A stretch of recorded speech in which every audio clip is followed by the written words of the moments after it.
Hola, ¿qué tal? Bienvenidos a un nuevo video en el canal de MyBots Latam. En esta ocasión vamos a hablar del Chatbot Design Canvas, que es una metodología para planificar y diseñar un chatbot. Bien, recuerden suscribirse a este canal, vamos a subir contenido recurrente acerca de desarrollo y creación de chatbots.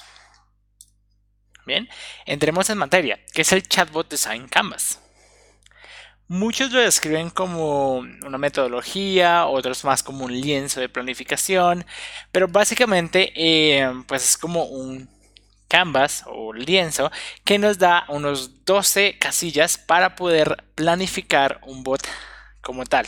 Bien, y en esto nosotros como desarrolladores pecamos mucho en empezar directamente a pues querer digitar código y literalmente empezar ya a generar el servicio del bot, pero debe haber una planificación y un diseño previo, y una muy buena herramienta para hacer esto es precisamente el Chatbot Design Canvas, que nos da muchas puntos de vista a tener en cuenta para poder tener un bot más concreto. Bien, esta metodología sale de un libro que ustedes lo pueden encontrar en Amazon, donde nace esta metodología y es una de las más acogidas por la comunidad. Existen otras metodologías de planificación de chatbots, sin embargo este lienzo es como el que más se ha utilizado para planificar todo lo que es el desarrollo y diseño de un chatbot. Bien, lo pueden encontrar en este libro si quieren profundizar mucho más acerca del tema. Bien, describiéndoles cómo funciona este canvas, básicamente hay 12 casillas, pero están agrupadas. Un primer grupo es la propuesta de valor. El segundo grupo es acerca de los usuarios. El tercer grupo es acerca del diseño, ¿sí? Y el último grupo es acerca de el desarrollo e implementación. Bien, entonces tenemos esos 4 grupos. Bien. Vamos a empezar a detallar cada una de estas casillas. Bien, ¿qué significa la propuesta de valor? Que está en la casilla principal. Si ustedes miran, todo gira en torno a una propuesta de valor. ¿Qué es la propuesta de valor? Básicamente es lo que el bot le proporciona al usuario, ¿sí? ¿Qué hace el bot por el usuario? ¿Qué trabajo le ahorra? ¿Qué dolores básicamente le ayuda a solucionar? Bien, como dice, unas preguntas que pueden ayudar como a saber cuál es esta propuesta de valor es qué trabajos le ahorra al usuario. Si por ejemplo yo puedo consultar mi estado de cuenta por medio de un bot, pues me ahorra tiempo de, no sé, de hacer fila a un banco. Si yo puedo tener un bot para agendamiento de una entrada a un cine, por ejemplo, pues básicamente me ahorra el tiempo de ir hasta el cine, hacer una fila o entrar hasta la página web y hacer una reserva, sino por medio de un asistente virtual que es el chatbot, pues lo puedo solucionar. Bien, también aquí se definen de una vez como esos objetivos de acuerdo a la propuesta de valor. Así que, pues, digamos que el objetivo tiene que ser, o la visión de la propuesta de valor, tiene que ser muy concreto. Entonces, como que los objetivos de un bot podrían ser conseguir más ventas de ciertos productos o servicios. Digamos, un bot que sea de un e-commerce, de alguna tienda en línea, y le esté brindando al usuario información acerca de estos productos y servicios por medio de un asistente virtual. Puede brindar soporte a ventas, registrar suscripciones, brindar información acerca de algún proceso en específico, etcétera, etcétera. Sí, pero aquí en este punto también se definen los objetivos que el bot va a tener. Bien. La segunda casilla son los usuarios. Bien. Y aquí, ¿qué nos importa de los usuarios? La pregunta a resolver es quiénes van a ser los usuarios que van a usar el bot, ¿sí? ¿Y por qué es importante? Básicamente necesitamos describir a nuestros usuarios, descripciones como por ejemplo la edad, el género, qué idioma, en dónde viven, el estilo de vida. ¿Por qué esto es importante? Porque esto nos va a ayudar al diseño como tal de un bot, a ponerle una personalidad al bot, a decir en qué contexto yo le puedo hablar al usuario, y esto solo se hace si tenemos como una descripción del usuario. Entonces, entre más lo puedan describir, yo sé que un bot puede tener diferentes tipos de usuarios, pero su producto igual va a un target en específico, a un mercado en específico. Bien, entonces deberían pues también describirlo porque esos son los usuarios y depende de eso también van a partir varias cosas de diseño que vamos a ir viendo en las siguientes casillas.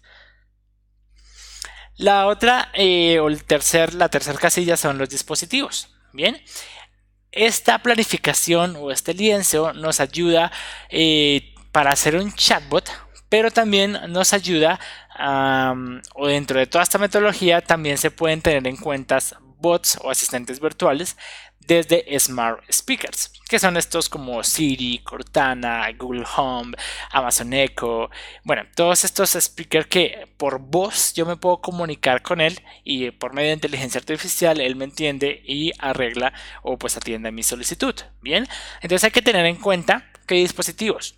Voy a tener en cuenta los Smart Speakers, solo va a ser por medio de plataformas, pues básicamente por tablets y por dispositivos móviles como tal, o pues de pronto también dentro del website de la compañía yo puedo ofrecerle, entonces mi dispositivo también va a ser desde una laptop, pueden acceder a, pues, al bot, eso hay que tenerlo en cuenta. Bien, entonces, ¿desde qué dispositivos deseas que los usuarios accedan al bot? Entonces, como les digo, hay móviles, tablets y toda esta gama de Smart Speaker que pues están saliendo al mercado continuamente. La cuarta son las modalidades. Bien, la cuarta casilla. Básicamente, aquí a qué me refiero. Me refiero a el bot en qué modo va a recibir interacciones o en qué modo va a interactuar pues, con el usuario. Bien. Entonces, ¿a qué me refiero? Como este lienzo, como les digo, tiene en cuenta y sirve también para diseñar agentes virtuales tanto para chats como tanto para smart speakers. Entonces hay que definir el modo. ¿Va a ser voz? ¿Va a ser texto? Si es texto, yo puedo reconocer audios, imágenes, emojis, GIF. Recuerden que en WhatsApp o en Messenger se pueden enviar todo este tipo de contenidos. Se puede enviar un audio, se puede enviar un video, se puede enviar un GIF. Todo esto lo vamos a tener en cuenta y qué cosas no. Bien, porque al final todo esto lo que va a hacer es ser tratado por algoritmos de inteligencia artificial para reconocer la intención del usuario. Y lo que hace, pues todo lo que es el procesamiento natural del lenguaje es reconocer texto. Pero un audio, ¿cómo lo manejaríamos? Entonces nos toca irnos como a otra gama de algoritmos de inteligencia artificial para reconocer la intención por medio de un audio. Y el video que conjuga un poco entre imagen y audio. En fin, ¿sí? Tienen que tener en cuenta esto, cuáles van a permitir, cuáles no van a permitir, cuáles de pronto van a estar en una fase y luego de pronto en la fase 3, 4, ahí sí van a soportar audios, pero hay que tenerlo en cuenta. Bien, para pues asimismo saber qué herramientas vamos a utilizar para pues interpretar estos tipos de mensajes. Entonces, definir la modalidad.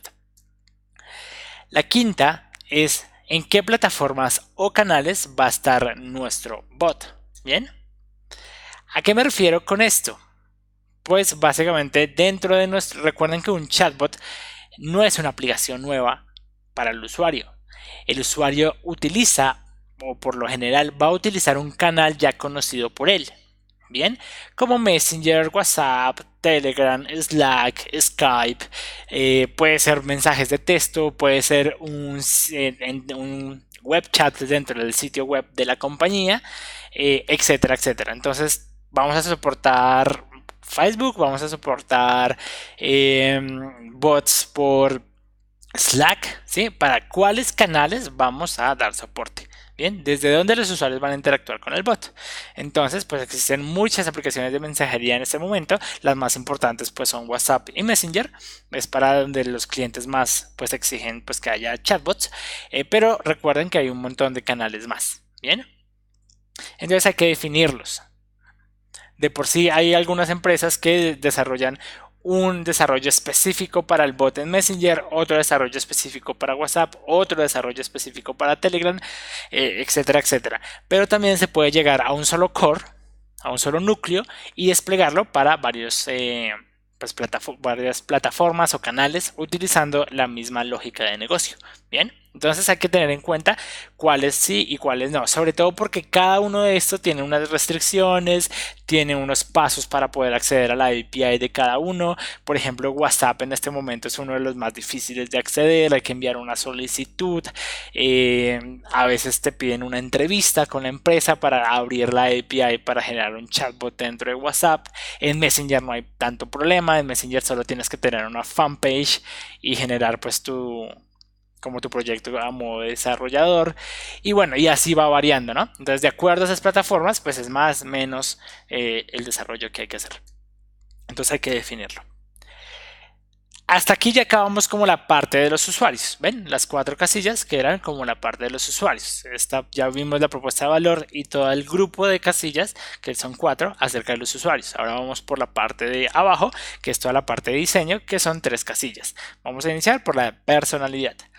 ¿A qué me refiero con la personalidad? Resulta que si ustedes se dan cuenta y si se lo analizan de alguna manera, cuando empezó a existir los dispositivos móviles, sobre todo pantallas táctiles, empezó a abrirse toda una nueva carrera de trabajos. Bien, existieron o existen en este momento todos los que son los diseñadores de interfaces gráficas. Hay diseñadores, ni siquiera diseñadores gráficos, diseñadores de interfaces gráficas, que son especialmente enfocados a productos digitales, productos que van a estar en un móvil, en una web, en un Smart TV, etcétera, etcétera, todo lo que sea pues digital. Bien, entonces se formó una carrera bien importante a modo de diseño, que era pues todo lo que es experiencia de usuario por medio de una pantalla táctil. Empezaron a existir patrones, cada quien, por ejemplo, Material Design, que es un lenguaje de diseño que sirve para tablets, para Android, para web, ¿sí? Entonces miren todo lo que se creó por la industria pues de todo lo que es digital y todo lo que son las pantallas táctiles. Resulta que con esta nueva forma o esta nueva industria de los chatbots pasa exactamente igual. Hay que diseñar también una personalidad, porque esta vez ya la interacción con el usuario no es por medio de una pantalla, sino es por medio de texto, es por medio de voz. Y hay que hacer un diseño allí, hay que hacer un diseño igual que una experiencia de usuario cuando uno lo hace para una aplicación móvil, cuando lo hace uno para pues, productos digitales, también hay que hacerla para el bot. Y en esto, si no existen tantos, pues como esta industria de los chatbots es recientemente nueva, pues no existen todavía profesionales muy claros acerca del tema. Pero ustedes lo pueden buscar como diseñadores de experiencias conversacionales. Bien. Y resulta que esto es muy parecido a desarrollar casi pues una persona, la personalidad de alguien. Si ustedes ven, no sé, un guionista cuando hace una novela tiene que crear un personaje, ponerle un nombre, ponerle un tono. Puede que sea formal, puede que sea juvenil, puede que sea chistoso, puede que sea serio, ¿sí? Puede que aborde ciertos temas, puede que otros no. Entonces hay que diseñar literalmente un personaje y por ende pues la personalidad del bot. Bien, a eso se refiere. Entonces, ¿qué hay que tener en cuenta aquí? ¿Qué personalidad le vamos a dar al bot? Si ustedes no tienen o no van a contratar pues un diseñador de experiencias conversacionales, pues básicamente hay que tener algunas reglas básicas como qué nombre va a tener el bot, si yo le puedo tutear o no al usuario, yo me comunico a él como ¿cómo estás hoy? O le pregunto de una forma más formal ¿cómo está usted hoy? ¿Sí? Entonces es diferente tutear a tratar de usted.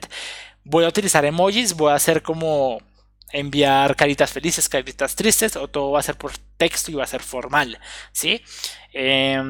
Puedo enviar GIF, puedo no, entonces empiezan a ver de qué forma la personalidad bot pues va a brindar sus servicios. Esto también va muy unido al tipo de usuarios, ¿ven? Entonces por eso hay que tener, si digamos los tipos de usuarios son más un rango joven, pues normalmente entonces el bot tendría una personalidad más juvenil, más utilizo emojis, me comunico por medio de GIF, pero si son otro tipo, es un producto un poco más serio o de personas de mayor edad, pues de pronto ya no hablo con tutear o si utilizo unos emojis, pero ciertos emojis en específicos, no todos, etcétera, etcétera. Creo que ya me van entendiendo la idea. Bien. Hay diferentes, digamos que tipos de personalidad. Y como les digo, esto es literalmente crear la personalidad de una persona en específico, como cuando diseñamos un personaje dentro dentro de una película, dentro de un libro, etcétera. Bien, entonces puede ser formal, informal, juvenil, serio, servicial. Bien, acá hay algo muy importante y esto tiene que ver con los bots. Desde el inicio es mejor hacerle saber al usuario que usted está hablando con un bot. Bien, si bien los bots lo que hacen es simular conversaciones humanas lo mejor posible, no son un humano. Y un error grave en pues, empresas que empiezan a utilizar chatbots es poner la foto de pronto de una persona y el nombre de una persona. Y al final no es una persona, es un bot. Y los usuarios van a tratarlo como una persona y literalmente van a empezar a reclamarle cosas o van a pedirle de cierta manera las solicitudes. Es mejor que desde el inicio sepan que no es una persona la que está atrás, es un bot y que tiene algunas limitaciones, porque al final pues un bot tiene algunas limitaciones de acuerdo para lo que se desarrolle. Bien, entonces es súper importante y es una recomendación en la industria y es no hagas pasar el bot como una persona, preséntalo como lo que es, como un bot. Bien, listo. Luego entramos a la casilla 7 que son de tareas conversacionales. Bien. Aquí ya empieza un poco más, como les digo, como estamos hablando más del diseño, pues ya empezamos ya a planificar y hacer un poco más de detalles. Entonces, ¿qué tareas va a atender el bot? ¿Sí? Si ya definimos una personalidad, el rango de usuarios, ¿qué va a hacer? Pues y ya tenemos una propuesta de valor. ¿Qué tareas va a hacer? ¿Sí? Va a digamos estoy hablando que es un bot para un cine, voy a atender todo lo que es reserva de cines, pues de tickets como tal, la cancelación de una reserva, también voy a atender la disponibilidad, por ejemplo, cuáles hay en cartelera, recomendaciones voy a darle, ¿sí? Entonces empiezo ya yo sé que en la propuesta de valor lo definimos como un objetivo, pero aquí ya empezamos a detallarlo un poco más en las tareas puntuales que el bot tiene que hacer, ¿bien? Entonces acá dice como las tareas que el bot debe resolver de acuerdo a los objetivos que se fueron planeados, restricciones de información, que es como pues voy a hacer recibir texto, y el flujo de pasos que debe tener para que una tarea sea llevada con éxito. Bien, para esto, por ejemplo, empezamos a ver una herramienta de la ingeniería de software que es pues este tipo de diagramas de casos de uso, donde básicamente yo ya describo de una forma pues todo el ciclo de una tarea para que digamos que sea realizada con éxito. Entonces, por ejemplo, yo voy a reservar una entrada a cine. Entonces, ¿qué es lo primero que pido? El nombre de la película. De pronto, entonces, lo siguiente es que yo el bot le pregunte a qué hora la quiere. Después le pregunte, pues, bueno, ok, si ya hay disponibilidad, ahora sí dame tu número de cédula para hacer la reserva. Y digamos que por último paso, entonces, le mando la reserva, le pido el email para mandarle la reserva a su correo.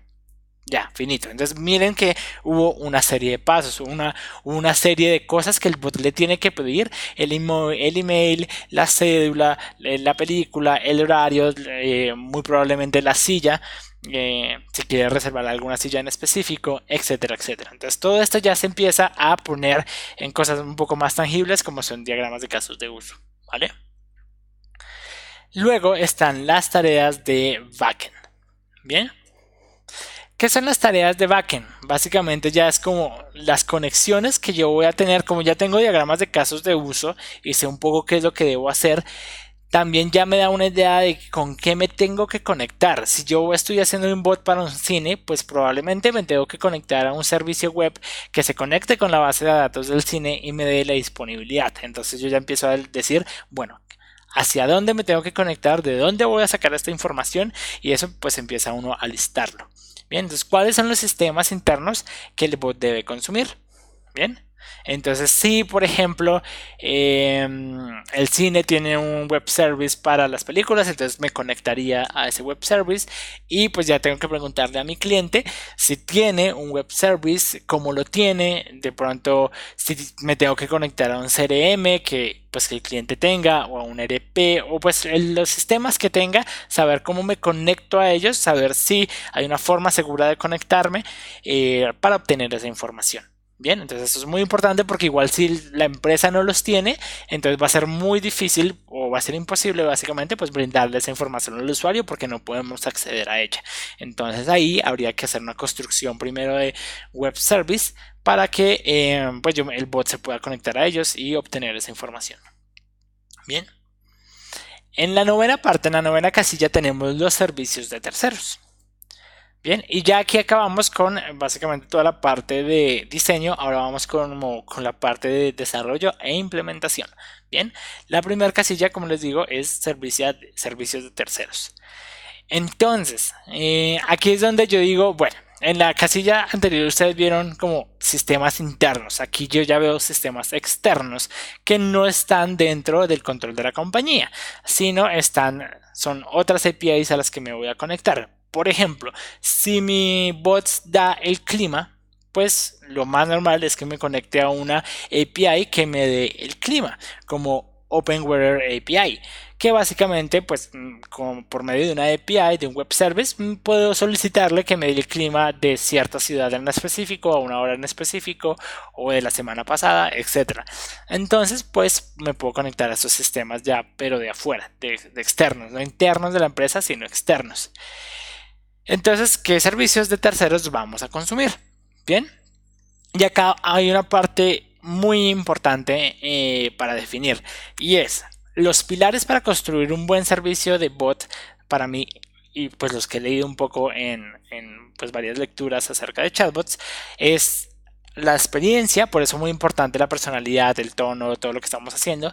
Y el otro pilar importante es el procesamiento natural del lenguaje, sobre todo si todo lo voy a comunicar por medio de texto. Bien, entonces se utiliza pues, algoritmos de inteligencia artificial para procesar el lenguaje natural. En esto hay que definir si esto, que es parte como de lo núcleo o importante del bot, lo voy a desarrollar yo, es decir, lo va a desarrollar la compañía como tal, utilizando librerías.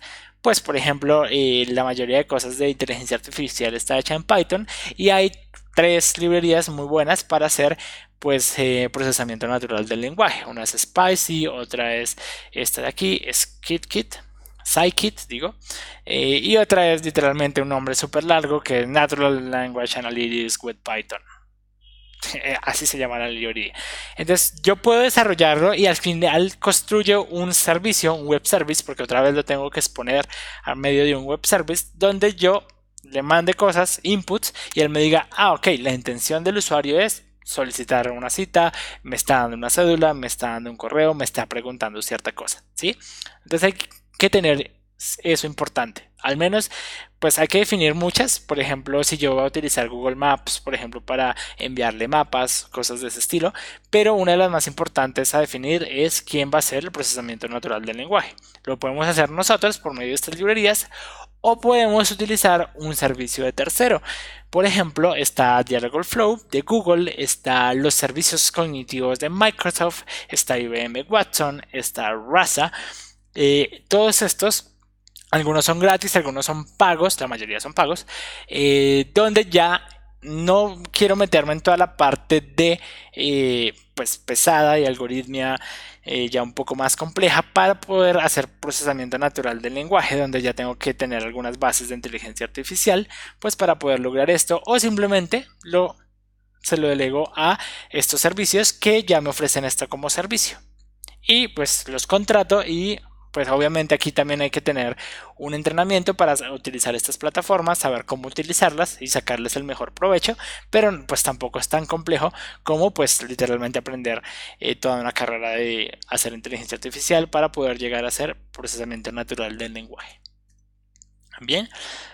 La décima es las plataformas de desarrollo. ¿A qué me refiero con las plataformas de desarrollo? Y es en dónde va a vivir el bot. ¿En dónde? Pues lo más normal es que viva en la nube. O sea, en un sistema cloud computing. Al final no es que viva en la nube, es el servidor de alguien más en otra parte del mundo, o de un data center gigante de servidores. Pero hay que escoger en dónde. Lo vamos a desplegar en Amazon Web Service, lo vamos a desplegar en Azure, lo vamos a desplegar en Heroku. Bueno, la nube de servicios que ustedes elijan para desplegar su servicio. ¿En dónde va a vivir? Eso hay que definirlo. Y pues ahí empiezan a hacer cosas como de cómo va a ser esto implementado. Bien, entonces, como les digo, nos empezamos a preguntar en dónde se va a alojar el bot, en qué nube se va a alojar.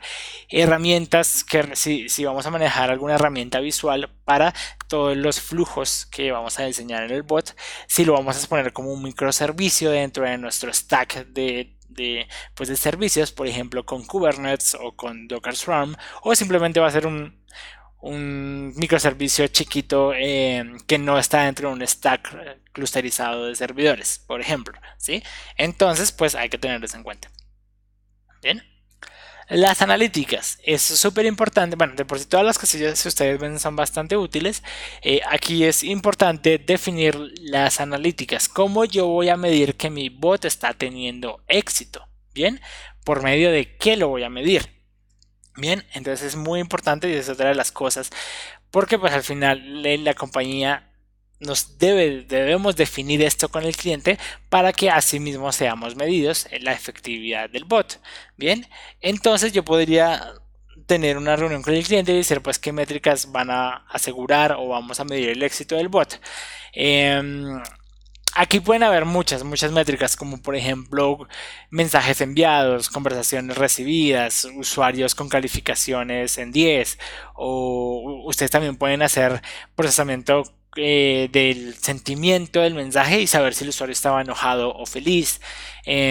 O simplemente una métrica más fácil y es como si su servicio lo que hace es agendar citas o agendar, digamos que reservas a cine, pues el número de reservas que se hacen por mes o por semana o por día, como sea, pero el número de reservas, ¿sí? Entonces yo digo, ok, por medio del bot estoy reservando, no sé, pongámosle un número, 1000 tickets a la semana.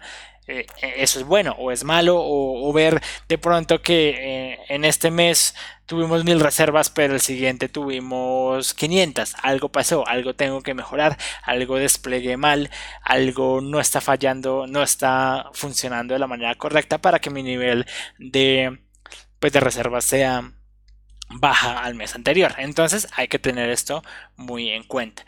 Solo para brindarles un ejemplo, por ejemplo, si ustedes se acogen a todo el servicio de bot framework de Azure, de Microsoft, tiene unos kits muy buenos de métricas un poco ya, digamos que prehechas.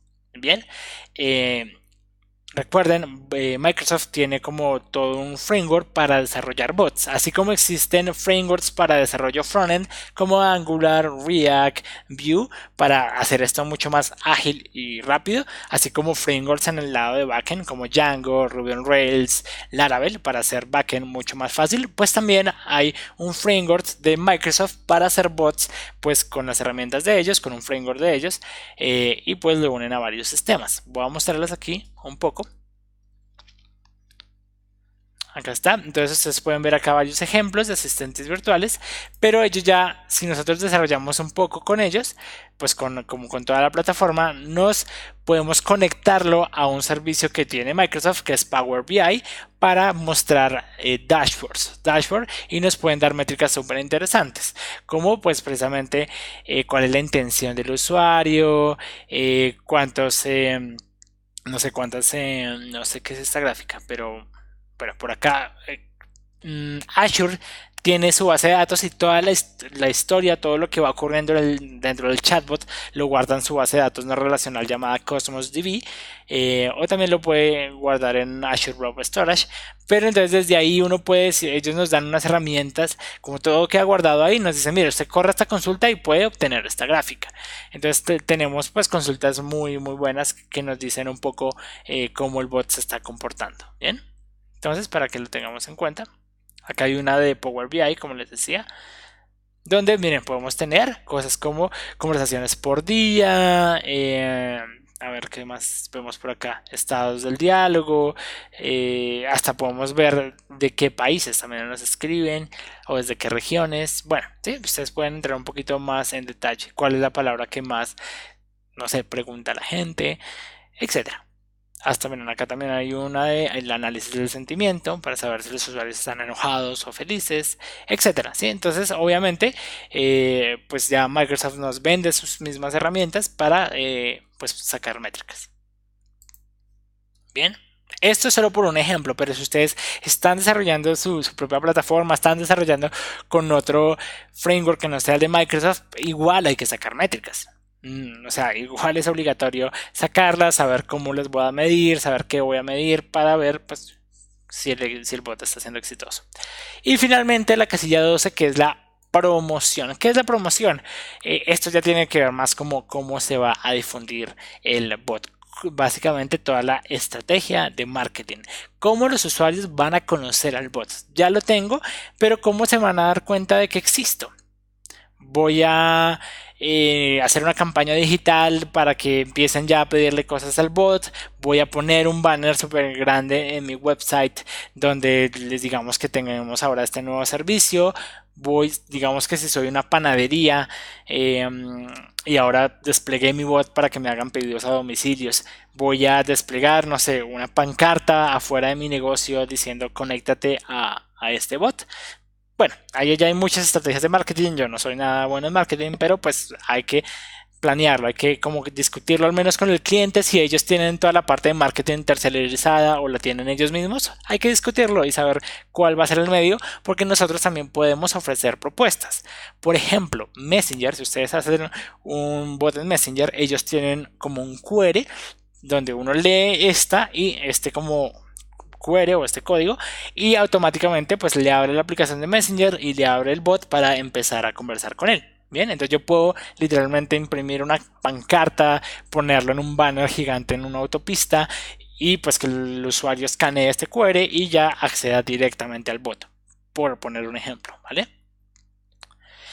Ya, eso es, básicamente. Entonces, como les digo, esto es como pues una metodología al lienzo, no es la única fuente de la verdad, es decir, no es como que recuerden que al final pues de acuerdo a cómo ustedes manejen el proyecto, pero lo más normal es que se maneje con gestión ágil. Entonces no es que esto sea la última tabla de la verdad, puede ir cambiando, puede ir iterando como cualquier Canvas, puede ir mejorando la propuesta de valor, podemos ir añadiendo propuesta de valor, podemos ir descubriendo que los usuarios mejor van como por este rango, pero es bueno tener una planificación inicial antes de echar la primera línea de código. Y este lienzo les va a ayudar muchísimo en eso. ¿Bien? Listo, eso es todo por el video. Recuerden, estas son nuestras redes sociales, síganos en Medium, tenemos un GitHub donde vamos a empezar a subir ya código, ejemplos en código duro. Está Twitter, está Facebook, así que recuerden suscribirse al canal y recuerden que esta es una comunidad un poco de toda Latinoamérica, pues con colaboradores sobre todo en Colombia, México y Perú. Entonces, pues nada, suscríbanse y nos vemos en el siguiente video.